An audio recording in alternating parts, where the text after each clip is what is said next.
Well, we told them that this was a major political victory for President Trump, a modest impact to the market, but to remember that the legal jeopardy for the president and those around him is not completely gone away. He still has the Southern District of New York, he still has congressional investigations to deal with, and he still has the Attorney General of the state of New York. Ultimately, we will see a pivot towards other issues now that the Mueller investigation has concluded and Barr has given us a report, and that's what investors should focus on. What comes next with China? What comes next with the political agenda here in D.C.?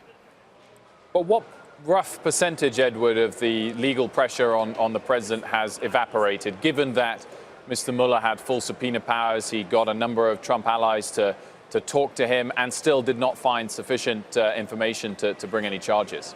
Yeah, I think it's a significant decrease, and I think one of the things that we are looking at is that the relatively low risk that the president was going to be removed from office via impeachment significantly was further reduced from here. So you have to look at the regulations that he has put into place, or the deregulatory agenda that the president has pursued during his administration, and you have to think that that is probably stickier now than it was prior to this. You look at his re-election chances. This arguably increases those chances. So those, once again, are stickier. Ultimately, what we'll be looking towards is the end of the year. We need to come up with a budget deal.